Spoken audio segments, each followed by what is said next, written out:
To the Stronger Together podcast, brought to you by Sandpoint Strength and Conditioning. I'm your coach, Kenny Markway, and I'm here with a good friend of mine, Matt Burrows, who's been with the gym for 10 years? 12 maybe. Years. Yeah, I screw this up all the time, so that's right. don't be mad at me. So yeah, what I want to ask you about is, your start, and you're a good representation of fitness for your family. Most of your family is either in the gym or has been in the gym. So that's pretty cool. But let's start at the beginning. And I do remember this. I don't remember everybody's stories, but I remember when you walked in the gym.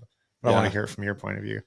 Yeah. So I had, been to CrossFit before in Spokane Valley at a CrossFit gym there. And my buddy started. And so I had a little bit of knowledge of what it was about. And I was working out at a local fitness place and just not getting what I needed out of my fitness, just the curls and the bench pressing and just nothing cardio wise. And I was getting ready to go on a Dall sheep hunt up in Alaska. And so I'm like, I need to up my game for this.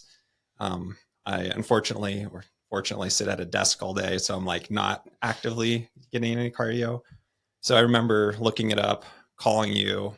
Yep. And you're like, yeah, come in this day. And so came in.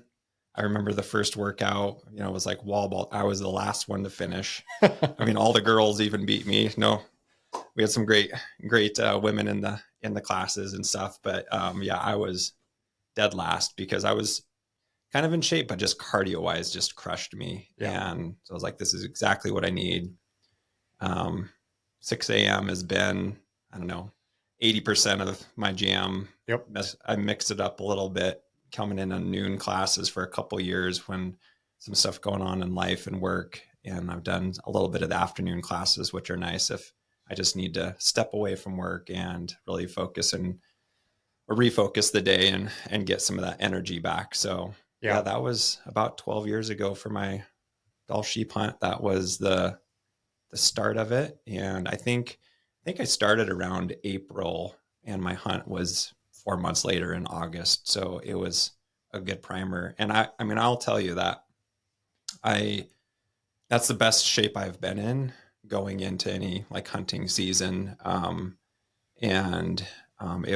needed it for that, for that hunt. And a whole bunch of, we could maybe go into that a little bit later, but I mean, I think there's some aspects of CrossFit that I would say saved my life on that hunt. Sure. So yeah, I'd love to hear. I mean, for those of you that don't hunt, and I've never done a Dall sheep hunt either, but from what I understand, it's quite rigorous. Yeah. It's about the most physically challenging hunt you can do. Yeah. And I think that's an aspect that I was looking for in CrossFit too, is just, or the CrossFit style workouts is just the mental piece of things and the physical, right? Because that mental piece, when you're out, whether it's hunting, whether you're doing some type of endurance race, or just any type of, maybe some type of daily event around the house, like if you're out of it mentally, I mean, you're not going to be successful. Yeah. And that's a huge piece of just training your mind actively and daily. And for me, like starting off the morning, getting that win of, okay, I've accomplished something. I feel good physically, mentally. I can tackle anything. I just did a CrossFit style workout. Yep. Bring it on. Yeah, totally. So that's what I really enjoyed about it. Yeah. You said a lot there in a pretty short period of time, but I think you're 100% right. It's the one foot in front of the other. Like it always ends. Like the workouts are hard, but they always end. Mm-hmm. They're always over. Like, yeah, and I think the same thing in some of the situations I've been in with hunting too. It's like, this sucks. Like, this is hard. I don't want to be doing this. I want this to be over. I want to leave everything on the side of the mountain, but one foot in front of the other, you get out of it. And again, it's the same thing. Even if it's just a little 10-minute suffer festival workout, it's just, okay, one thing at a time and you get through it. And I think it really does build that mental resiliency. You said something else too that you kind of glossed over it quickly, and I don't know, apologize for yourself for a second, like about the women beating you. But I think that's really hard. Like I've noticed that over the years, like we have a lot more women clients than we do men. Mm-hmm. I think there's a couple of reasons, and I think one of those reasons is I think a lot of men have a hard time with it. Like it's just they're and it's not necessarily not a men versus women thing. Yeah, it's more their ego has a hard time with. Like that, like you said, you finished last. You were beaten by people you would probably feel as though you were more fit than, but that wasn't the case.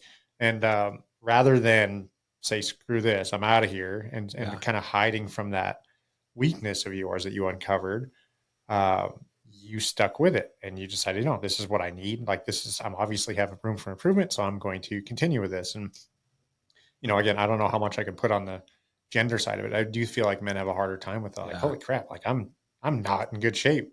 Yeah. And rather than just saying, okay, I'm not in good shape and I should keep doing this, they just say, I'd rather go do this on my own and hide my own little headphones or whatever. Yeah. And I think you just like, I think a lot of the people maybe back then, the dynamics of the gym, right, there was a lot of competition, right? And we tracked stuff, right? And so I'm just walking into that space being a competitive person myself, and it was like I knew I was going to get my butt kicked, and it really was a good thing, right? Because it didn't really matter who it was or gender, right? It was like, okay, here's my target, who I'm trying to exceed, and first and foremost, it's my personal like goals and drive, and then it's like, okay, well, and now I'm gonna target this person to try to like, level up and then outperform, and so it's a good motivator as well. And I think the dynamics of the gym were very much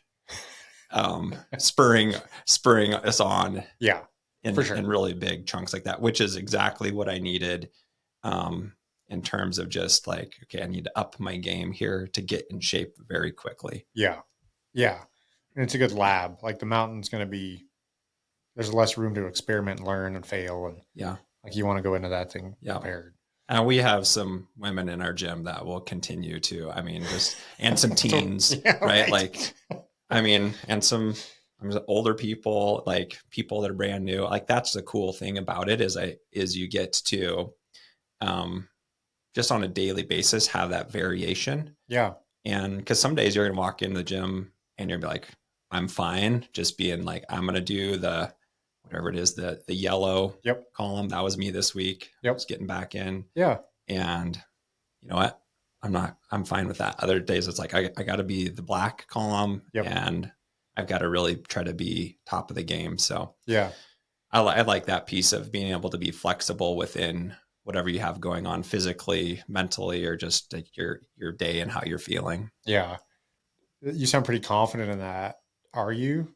You know what I mean? Like, because to clarify the question, I feel like some people, as I related to before, like some people, their ego has a hard time with the dropping down or not, or feeling like they should be a certain level, or, if they're out of the gym for a while, like they come back and feel kind of ashamed or sheepish about having to drop. Do you feel that? Or do you know, have you been doing this long enough, or do you have an intrinsic ability to know, like, this is just where I'm at today? Yeah, I think that's, I was going to say, comes with some maturity and old age, like learnings. Probably having a little less competitiveness in terms of just how our current gyms run, right? And I think for good reasons. And then just knowing that you don't have to do that necessarily, and it's best to pick whichever kind of how you're gonna monitor the workout for how you're feeling that day. Like I've been out of the gym for the last like month ish, and so this week, I did 2 days this week. Might go this afternoon. Like, I'm going to pace myself very differently than if I had been for the last 6 months, and I'm getting ready for ski season. So I think I've learned to not let it, I don't know, eat at me from not being like, oh, I'm not performing at the top of my game. Consistently. That's a great, I think I'd like to celebrate that a bit, because I do think people have a hard time with it. And as much as, on a bit of a side note, like, people love to watch their gadgets and their, HRV is a big topic, or body battery, or whatever it is. And they'll look at their sleep, and they'll look at it on a very micro level on, how prepared they are to work out that day. But I think that gets a little bit lost in more of a macro of just understanding your own body, and like on a weekly or monthly or seasonality basis, or just knowing, like, I'm not prepared to perform at black or whatever it is that day. And that's fine. Like, that's, whether it's sleep or travel or this, that's good. Like that's what that's Yeah. as a perceived exertion, or what the intensity you should have for that day is, like that's good. That's what you should do. And Yeah. that's, I don't have a problem with dropping down, and people kind of, they're like, you don't seem to care. I'm like, I really don't. Like, it doesn't bother Yeah. me at all. Like, I'll Yeah. do orange, I'll do blue, I'll do yellow, I'll do it all. And just like going to the gym is such a victory in the capacity of life that we're having to live in. I've got one kid, you've got four. Yeah. You've got busy job, you're traveling. We all have stuff that's going on, and a lot of the times just getting to the gym is the biggest victory of all. And the Yeah. performance thing is such a small aspect of the rest of it. So Yeah. I think it comes down to like, what's your purpose and what you're trying to get out of it. And yeah. for me, I think it's transitioned into, it is a great like social outlet. Mm-hmm. And, that's what I thrive off of, is that like community, Mm-hmm. um, that socializing, even if it's first thing in the morning, right? It's super fun. People laughing, Yeah. that kicks off your day Yeah. in a totally different way than just rolling out of bed, looking at your phone first thing, Yep. and just getting into the rat race. And just the laughing, like bringing that joy into your life, Yeah. and creating the flow through the day of like, okay, I'm going to start off healthy. I'm going to accomplish something. I'm ready to tackle anything. Yep. That's what I'm kind of trying to get out of it now. Yeah. And that's so true. Even I don't ever work out at 6 a.m., but I'm often there, and the energy of the group is such a great start to the day. Like Yeah. it just sets you up for the rest of the day with positivity and success, especially during the winter. Like the hardest Yeah. time it is to get there most of the time because it's dark until noon. Uh, it still feels like rolling out of bed, getting there, and that's like better than any cup of coffee or anything else you could do. It's just stepping in the gym with that positive energy. Yeah. So, yeah, and even like I said, not working out in it, but just being around it is such a good impact on life, I think. So, I agree. yeah, let's talk about that hunt. That was a Yeah. successful hunt. Yeah, it was. So my brother's kind of like a master guide up in Alaska. He's been up there for 20 plus years. So he's a resident. So able to go up there next to kin, not have to pay $26,000 for a Dall sheep hunt, and just basically pay for, kind of the cost of getting there.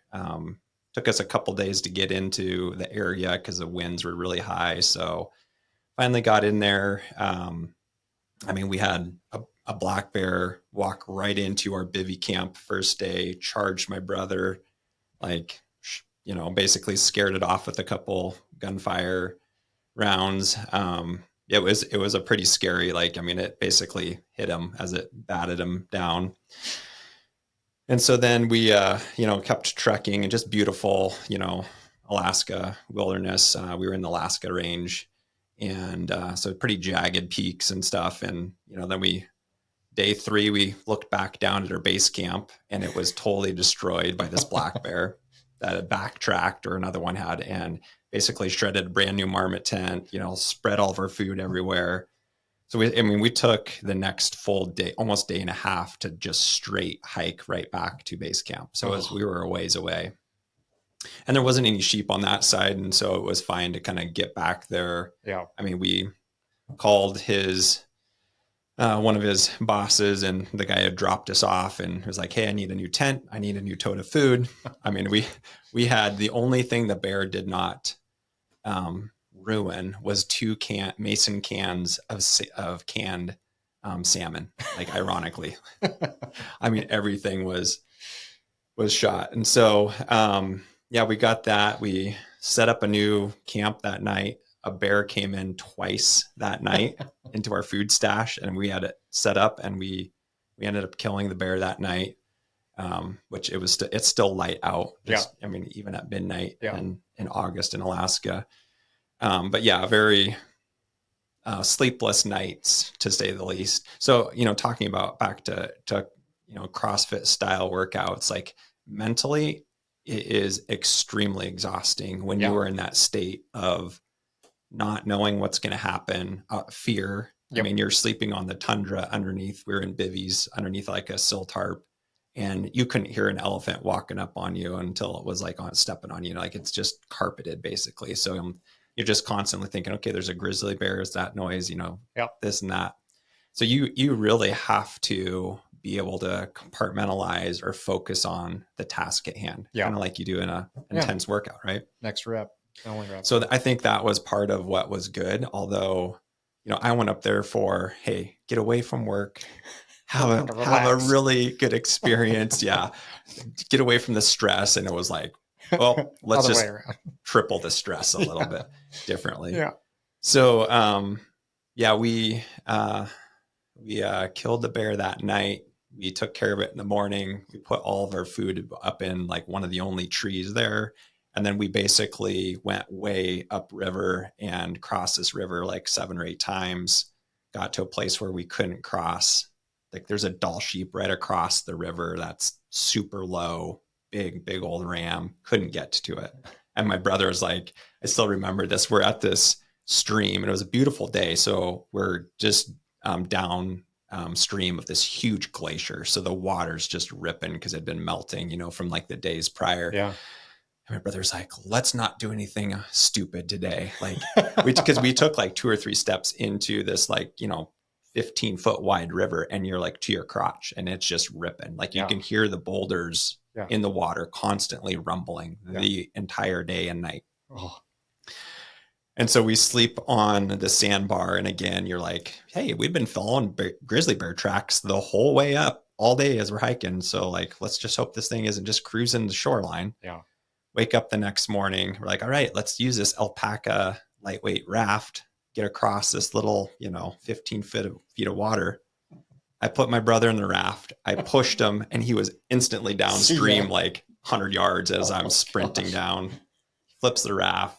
We get it out before it goes down the confluence of this other, river that was coming in, and he's soaked. So we went back upstream even further to try to find an area to cross, and we just couldn't. It was just impassable. So there had been some doll sheep that were basically directly behind us, but like almost 3,000 feet, just like vertically up. Yeah. And so my brother's like, well, that's the last chance. Like we saw those sheep on day 1 or day 2 from, I don't know, 10 miles away or something like that, a long ways away through the spotting scope. And so we kind of lightweight. My brother left his gun. We put a whole bunch of, probably about a third of our stuff in a tree. And we just started hiking straight up, basically. And there was one knife ridge up there that we could see that we're like, okay, we're going to be able to get to this spot. And then we might have to turn back down. Right. Yeah. And so we got up there and gosh, we were just below that knife ridge. And I remember pulling out my GPS and looking at it. And I'm like, John, this GPS is broken. Like, I don't even know why I brought it. Like the dot is in the same spot. He's like, well, that's because we're going straight up. So it was, we were crawling up the face of this, through tundra, through, just like these chutes of, shale and rock. And then, just different foliage. And so we get up there to this knife ridge and it's a pretty, there's like a little shelf that goes across. So we kind of both scoot across it. And I'm like, my feet are on the shelf. Behind us is like, a pretty vertical, double black diamond type of death. Yeah. And so my brother's like, okay, let me just leave my pack here. And then I'll try to scurry up here and see if we can get past it. So I'm just standing there for about 5 minutes. He makes his way up. And then he's probably like 30 feet above me on this thing. And he comes back down. He's standing up there and he's like, all right, I think we're good. I found a way. I think we can make it.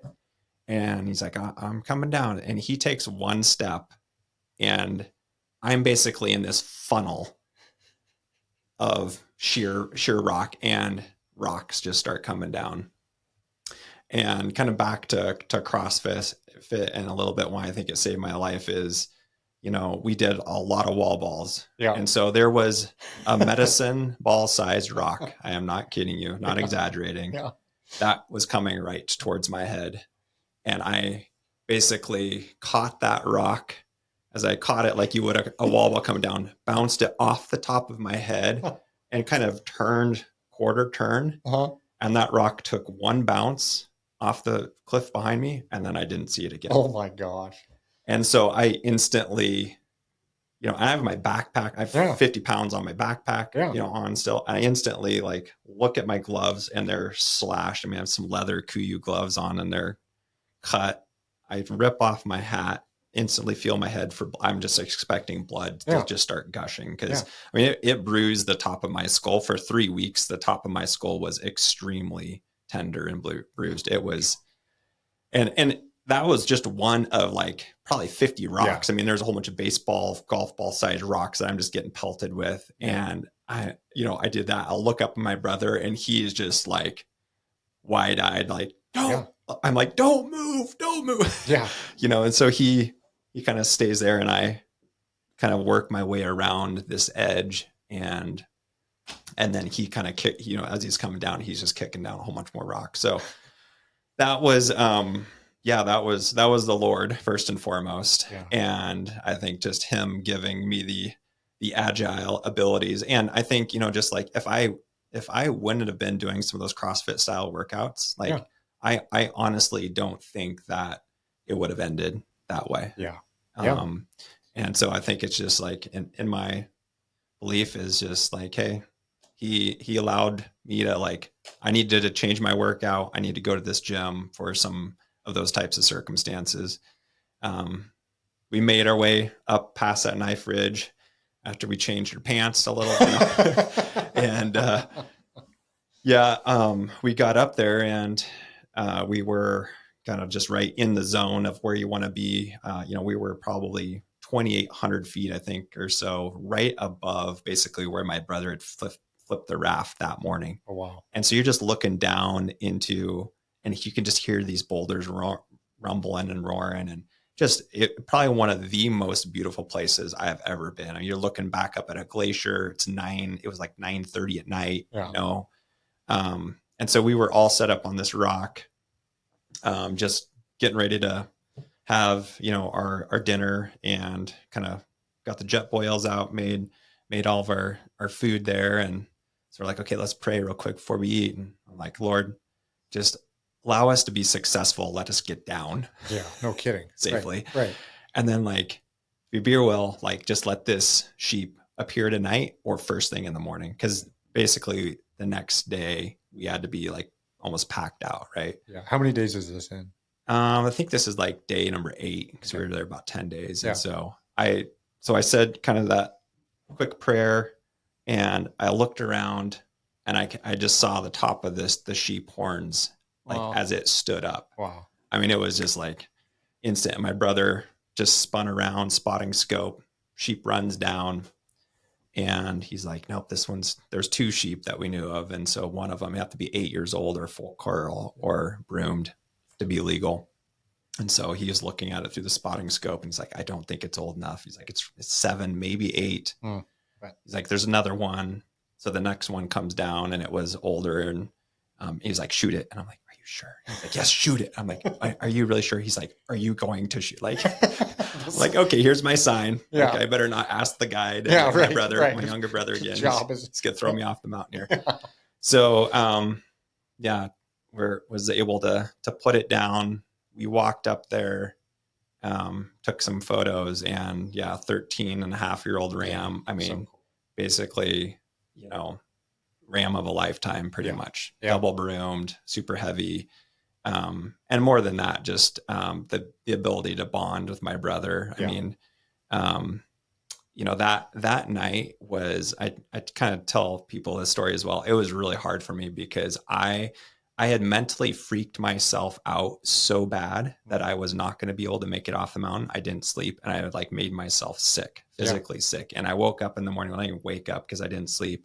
And I'm like, John, like I'm paying so-and-so to come pick us up by helicopter, or we're hiking way up and over. Yeah. And like, there's just no way we're going to make it down. Yeah.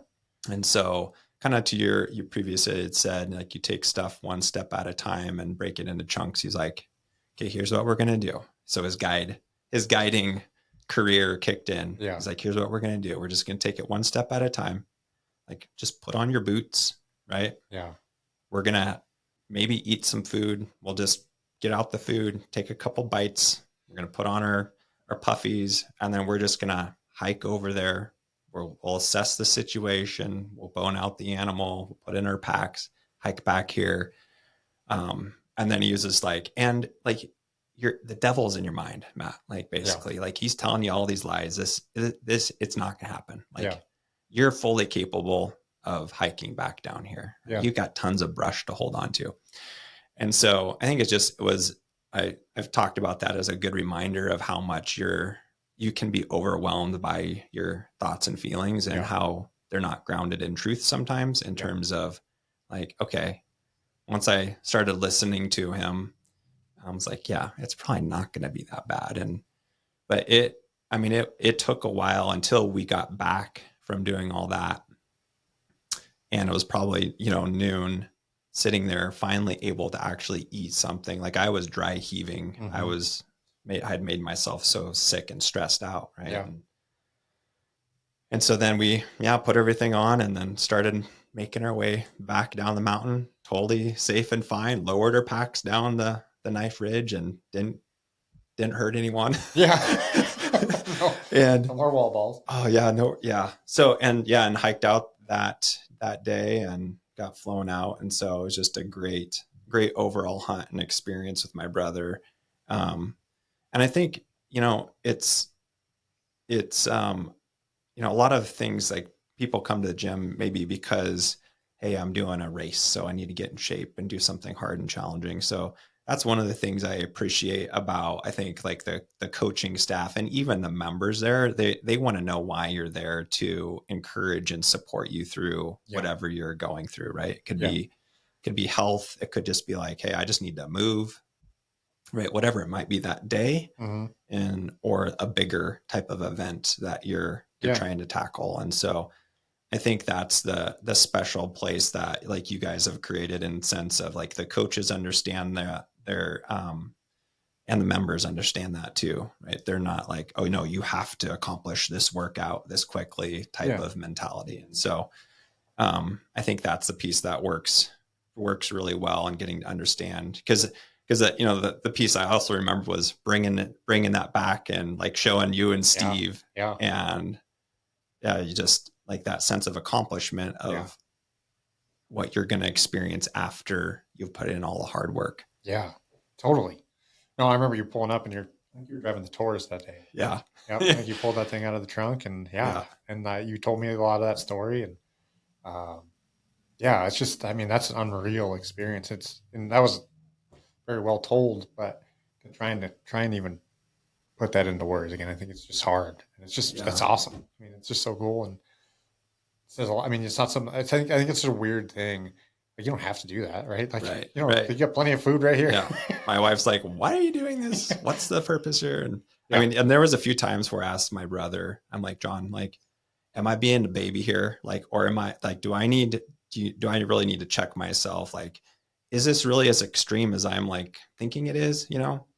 And he's like, oh no, it is. Yeah. Like, this is the number one hunt that I've been on that's been like this. Yeah. And he's had a couple, like, doozies of just, like, grizzly bears dying at his feet, going into dens when there's grizzly bear alive in there and they thought it was dead. There's, like, different things that have happened. And so, it was as intense as I was absorbing. Yeah. Well, and again, I think, with the family at home, and with all the things you have, like, you have an amazing, from my point of view, an amazing life, that at a certain rate, you're like, why am I jeopardizing that for this challenge that isn't required? But it is a lot of what I think defines you. I know I can speak to that for myself. Like, that challenge is what keeps me, keeps me interested in things, is like pushing, not to an unreasonable degree, like but the overcoming those challenges, I think, is a part of the personal development. Again, you've had success in your career and your family and all these things, I think, because you see the thing and keep trying to strive to get past it, even if it's incredibly challenging, and most people will turn back and turn around. So and I think people need that something like that in their life, right? And it could be little things, just like, hey, I need to, gosh, I don't know, go talk to someone who I haven't been able to have a very good conversation with. Like, I can't, you know, maybe there's a wall there, whatever, right? Like, Yeah. you need to challenge yourself about, okay, well, what do I need to do to enable that conversation? Yeah. Well, how do I need to work towards, overcoming a fear Yeah. or an obstacle? Like, we need that Yep. to continue to grow. Yeah. And I think that's the biggest piece. And I think just the outdoors, for me growing up, here in Sandpoint, being able to experience that from a young age has brought a ton of perspective and just like depth of things that have happened, and things happen at work or in life. And you're like, okay, again, well, I can do this. Yeah. Right. This doesn't seem as bad, Right. or I can help someone through a challenging time themselves. Yeah. Yeah, for sure. I think there's a lot there too. I mean, you've helped me. You really helped get me into hunting, especially archery hunting. You've coached me a lot on the dang mountain. You've Yeah. always had a very positive impact. I had tended to go a lot with negative and just get frustrated and whatever else. And you've been able to coach me in a lot of the ways that hopefully I've been able to for you, is like just I don't know, whatever the situation was, it was, hey, this is what it is. And I think that hopefully, for aside from me, like what I'd love to know more about too is like, how's that transpiring in your kids, like with your attitude and with your ability to overcome and tackle the challenges you have. Like, do you see that in your children now with what they're going through? Yeah. I mean, with kids, right, they're all different, Yeah, sure. and stuff. But yeah, I would say they're all very resilient in that way. Yeah. And it's all about approach. And so that's one thing that I'm still working on myself, right? Like, I'm a firstborn, stubborn, like, it's going to be, my wife is the same way. Right. And so, um, each one of our kids, you have to approach them differently. You have to, understand their personality, and from a relationship side of things, focus on that first and foremost. I mean, I kind of take that in even with work. Anyone I'm working with, I, I want to know that about them. Like, what's your personality? What makes you tick? Yeah. Who are you? Yeah. Where's your heart? Yeah. And approach it from that way first and foremost. Don't even bring in the topic of conversation until you know those things. Otherwise, you're, I don't know, in my opinion, you're not going to accomplish what you're setting out to do. Yeah. And for me, it's the long-term relationship and success of whatever you're working towards. So for our kids, there's some learnings for me. Like, I've definitely pushed them too much in certain areas and exasperated them. And the good thing about kids or teens is you can be like, hey, going and apologizing is something that I've had to do many times. Like, I was wrong. I pushed you too much, or I got angry and upset. Yeah. And I think for me, um, when you're highly competitive, when you're trying to accomplish something, when I'm very much about the experience. Sometimes that can get in the way. Your own selfishness can get in the way. Yeah. And that's 100%. usually Yep. what I found is like, Yeah. well, I was wanting this outcome. Yeah. It didn't happen. Obviously, it was not going to happen. How did my expectations get so Yeah. misaligned? And then realigning all of those, and then having that conversation with your kids. They're usually like, oh, Dad, we forgive you. And, and they're fine with it, but you're just like, how did I screw that up? Yeah. Like, I work at that all the time at work or with just other general things in life, and I just messed it up. So I think having a different perspective and approach with kids is hard in teenagers and in general, right? Their minds are still developing. Yeah. They're not as developed as yours. And so you have to be mindful of that and show that grace. Yeah. And, kids are great. I think, people would see me at the grocery store, or at least at the grocery store, and be like, oh man, your hands are full with 4 of them. I'm like, no, my heart's full. Yeah. Like, that you have to have the perspective of like, they're a blessing. Yeah. It's work. It should be. Mm-hmm. Those are the decisions that you made. Yeah. And what you're trying to, I think, leave as a legacy. And, but it's a lot of fun. I wouldn't trade it for the world. I help with some like the youth at our church, and just being able to like interact and get to know people and pour into them the struggles that they're going through, or just some of the fun things that they're excited about, and just like pumping them up even more. Right. Yeah. Like our youth this day and age does not get enough of that. No way. And yeah, it's fun to do. And yeah, like our youngest Camille, she's probably had the least amount of like coaching or, like pushing, if you will, but she is like pulling, right? Which is, you want to create that. You want to create the pull versus the push, right? Yeah. And she is, she goes down to Post Falls 3 days a week for dance. She's sitting in the truck as I'm driving down, or Lisa's driving him down, and she's doing homework. She comes home from school. She's doing homework. I have to ask her. And, just the other day I was talking to her. She's like, well, I'm going to be done with dance, and then I've got to wait for an hour between my next dance. And so I'm going to take 15 minutes and I'm going to do this homework, and then I'm going to do this. And I'm like, okay, we got a 10-year-old that's like maybe you can help me with my schedule. Wow. But she's very organized. So they each have their own talents and skills. And I think that's just what's cool about learning from them as much as hopefully I'm teaching them. Yeah. I've learned a lot from you, period. With you learning from them, I've learned a lot from I feel like you're somebody I looked up to massively as a father, and that's cool. So I just feel like you can just tell. Like I can just tell that they're a huge priority for you. And I don't see you get it wrong, but it sounds like you feel like you get it wrong sometimes. Yeah. I think that's just more of like, maybe I'm hard on myself in that respect because I know I can do better. Right. And it all comes back to selfishness, priorities. I want to do this.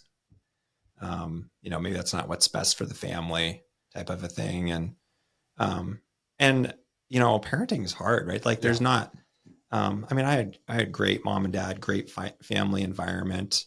But you're not like taught and trained how to do all of these different things. And especially, even if I was, which my dad did pour a lot into us, this day and age, it is totally different. Mm-hmm. That is a completely different environment they're growing up in. And so I think you just have to apply some of those base principles. And yeah, I think I've got regrets for sure. I've sat down and talked to my boys about times where I just lost my temper with them. Yeah. Like, hey, I was totally wrong. This is not how I want you to live growing up, right? Mm-hmm. Or to parent when you grow up. And it's really hard to I can't take that back, but I'm showing you the wrong way to do it. So take notes on everything I do and do exactly the opposite. This is a training exercise. No.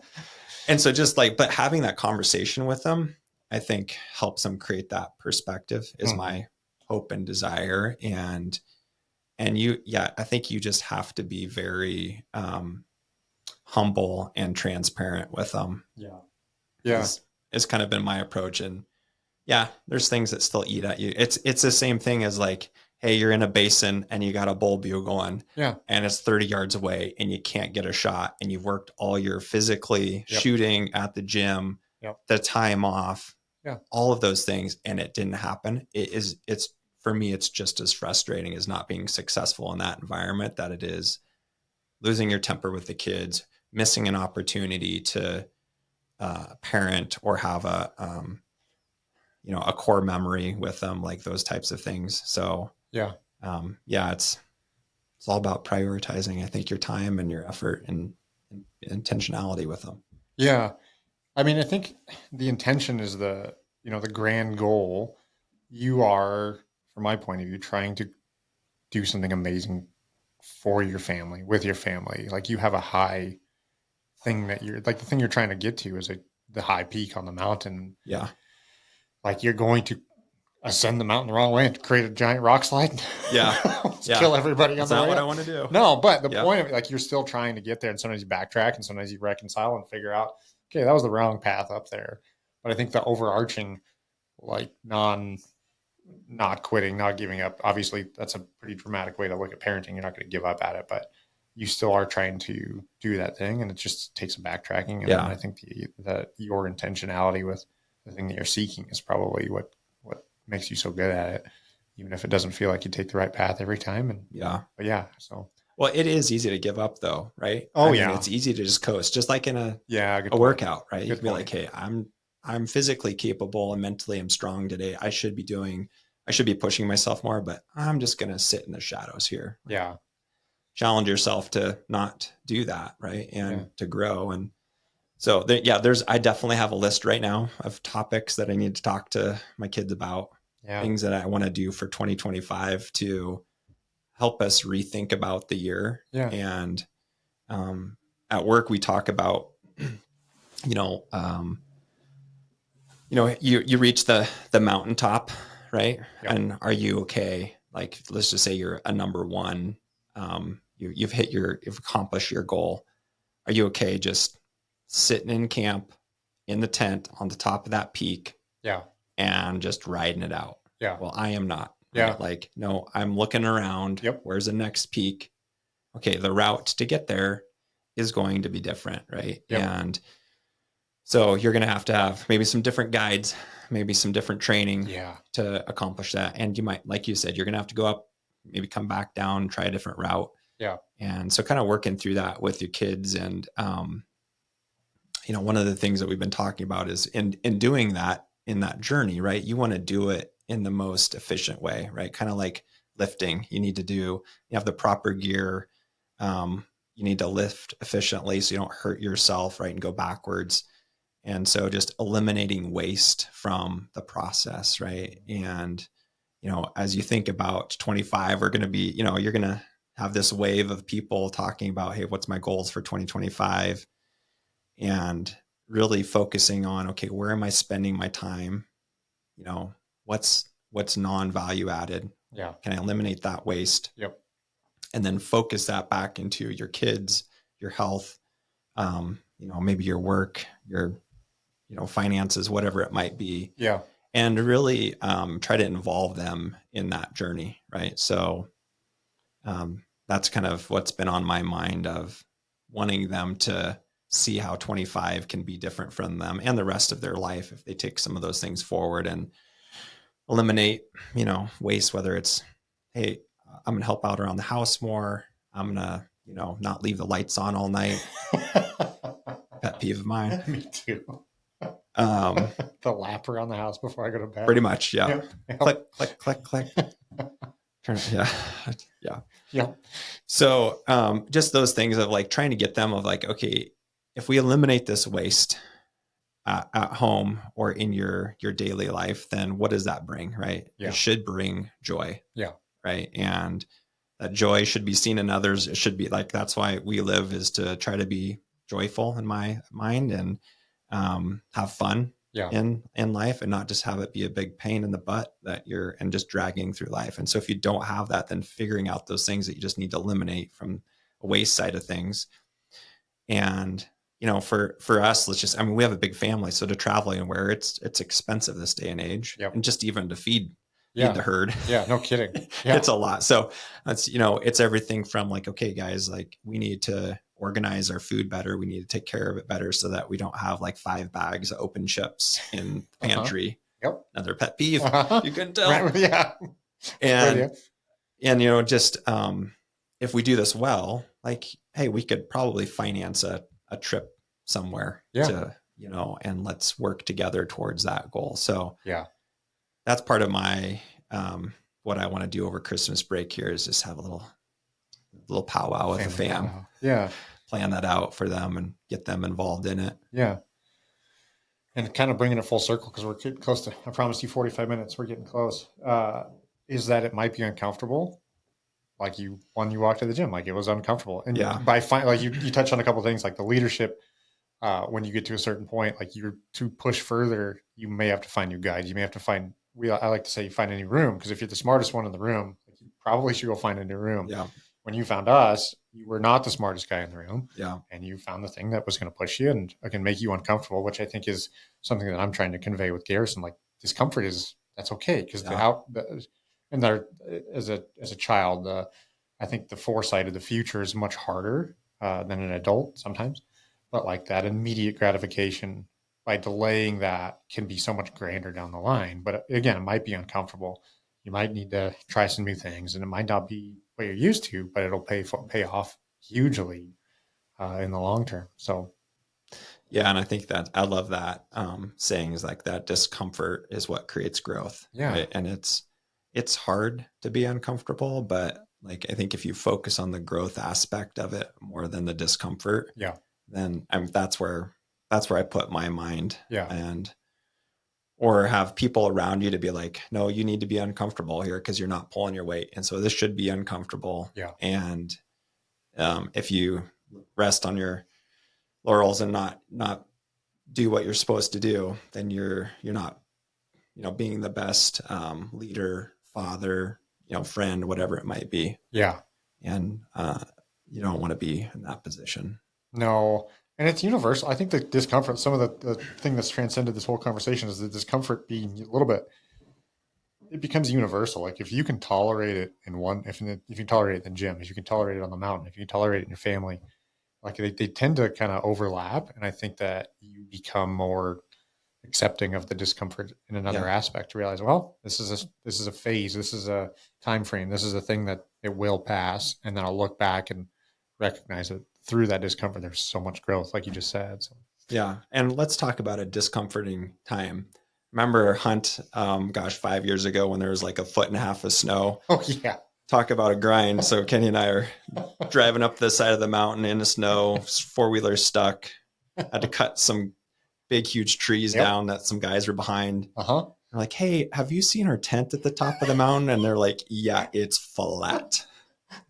So we spent, I mean, you talk about back to that visual went into my mind when you're talking about a grind and just like working through something that's hard. I mean, Yeah, we spent 30 minutes digging out a tent, yeah, bending poles back yeah, to try to freezing, get, yeah. and yeah. And we were giggling. I Oh think from what I yeah. remember, we were having the time of our. I mean, Yeah. it was hard, but we were Yeah. having the time of our lives because it was just like, well, here we are. Like, Yeah. we'll just keep digging. And those, I mean, so I take a lot of pictures too. Yeah, And I like those are, so I've got a couple pictures of those, right? And those are like the ones that you pull up of like, yeah. hey, so has there ever been a time in your life when you had a difficult situation? Let me just look through Yeah. about 50. When, which Do you want year? snow in it Yeah. or wind? Right. Bears? Bear? Yeah. And yeah, that was a lot of fun. So, and I mean, I know you starting hunting and something like that is brand new. It's hard. Yeah. Like you didn't grow up around it, even just archery hunting. Even if you didn't grow up, you grew up around hunting. Archery hunting is totally different, Yeah. total another level of frustration, Yep. or challenges. A lot of endorphins though when it does happen. Yeah. Yeah. That's what we live for. So, but just I think you even taking on that challenge, right, is big. Like I don't just try to get everyone into archery just because I know how frustrating it can be. Yeah. And so there's a few like yourself, Travis, and there's a few other guys that either sold bows to or got them into hunting, and it's like, oh well, here sometimes you're like, yeah, this is not going to work. I can just tell you right now. Like, good luck. Sink a couple $1,000s, piss off your wife and family, and be gone, and yourself probably. Yep. Oh yeah. You may have had that thought later on with me. You may have been like, Yeah. maybe this isn't. There was a couple times, and you go through periods of that, right? And I think that's the I don't know, that's the beauty of a little bit of why I like it, right? Yeah, Because it's sure. not like Oh, yeah. just this like, hey, if you have the right equipment and Yeah. you hunt in the right place, you're gonna be successful. Right. And yeah, I think that's what creates the draw and the pull Yeah. back to wanting to be successful. And this year you had a great year. Yep. You put in the time, you learned, Yeah. kind of honed your skills, worked on your schedule so you could have the ability to get out there. Yep. And made it happen, right? So I think that's the cool thing to see. That's the rewarding piece for me, even just to see, and just the experience like you had with Garrison this year too. I mean, that's just like, yeah, so awesome. Yeah. Right. I think I told you, I was talking to you, like I got chills as Yeah. you were telling me the story, just because, I mean, it's just like, okay, if I don't have any accomplishment in that area in the next 5 years, this was totally worth it type Yeah. of a thing. So Yeah. Thanks. that's Thanks what I live for. So I'm glad you're on this side of it. Not like, here's your bow back. Idiot. Thanks a lot. Thanks Ruining my life. Thanks for telling me all these things that I didn't know about all this. Yeah. No, but that's, I think again, you said something about how like it's a small, because it's hard, like it's a small community, and that community is usually pretty supportive of one another because they know like we're all doing in the archery community. It's hard. Like it's not, uh, it's when I bump into somebody else out there, like there's a little bit of this, like, okay, cool. We're both trying it this hard way. Like it's not such a, oh, there's some other schmo on the trail. Like I hate this person. I'd like to be above that personally, but in any case, that's the truth. Like there's more of that. And that's the same with the gym too. Again, I keep bringing it back to the gym, but I think that people get so nervous about walking in the door, but everybody in that group is so supportive because they know how hard it is. It's hard to work out, period. It's hard to do CrossFit, period. And so when you walk in that door, most people are really, really, really, I'd say all people are really, really supportive because they know like you're embarking on a tough journey. And so every day is not going to be easy, but we're going to be here to help you. And like on the days you want to quit or you're the last one to finish or whatever else it is, people are usually like, hey, it's cool. Like I'm with you. Like this isn't super fun, but we're here and we're going to get through it together. So yeah, that's what I try telling people, that as much as, you know, for future clients of yours are like, you know, they're like, oh, like I can't do that. It's too hard. I'm like, no, like, you know, somebody who's 80 to someone who's 10. Yep. There's a place for you. Right. Yeah. And maybe even more than 80. I don't know. Yeah. Have any I don't think plus so. 80-year-olds, but I don't if think you're so. even if right before you're passed away, there's a place for you. How about that? Yeah, for sure. And you can modify it and you can learn something from it. Even if you're just walking in there, sitting on a bike, moving it, like you're moving ahead. And I mean, she was a big, I would say, critic. She was like, oh, this is not good for you. Cause I'd come home and I'm sore. And she's like, that's not good for you. Yeah. I mean, our workouts used to be freaking hard. Oh yeah. I mean, whew. So, and now she's, you know, every day. I'm like, you got to go in there. You got to go in there. And so, now she's in there way more than I am. Yeah. And right now I'm definitely in better shape than I am from her consistency at it. Yeah. And, it's totally changed her mind in terms of how to think about it. So it's the physical piece of it. And then the support piece of it too. So yeah, that's cool. Yeah. That's been fun to see. And then the kids as well, you know, as they have gone through it. Yeah. Unfortunately, my oldest son is now probably about as strong as I am. So I know. Just back that down a little bit. That'd be great. Yeah. What is he, 16, 17 now? He's 16. Yeah. 16 and a half. So yeah, you got your time's running out. Yeah. Yeah. But that's cool. That's what we're trying to give them, right? It's passing the baton. This is going to be fun, but it's also super cool. So yeah, I think you guys have some great coaches. We have some great coaches at that gym to, just to engage with our youth again, back to kind of, I remember Nick saying, like, when they come in here, they're kind of like all floppy with their bodies, right? They're uncoordinated. They don't, you know, they're growing, they're just going through so many changes. And when they leave, they're like, they know who they are. Yeah. They're physically stronger, mentally stronger, and they're more secure in themselves. And it's so true. And we got to get more people to be doing that versus just sitting on their phone. Yep. Yeah. And they can experience some of that hardship that we talked, like just small doses of it, and realize that when they come out of there and walk taller and stronger and be more confident, like that little dose of discomfort really help them in the long run. I don't know if they can quite understand it in that way, but hopefully they do. And I think that's been transformative for so many kids. So kudos to Nick and what he's done with that program. Yeah. It's been fun to see. So the development there of the kids and the program. Yeah, for sure. Cool. Well, thanks for being a part of it, Matt. Yeah. I'll have you back on, tell more hunting stories. Yeah, for sure. This is a lot of fun. Would love to do it. And thanks for, I think, continuing to build a great community there and culture. That's what it's all about. And create an environment where we can have fun and start our day off with some joy and some sweat and Yeah. challenges. So Yeah. love it. Cool. Thanks, buddy. All right. Thank you. All right. See you. Awesome.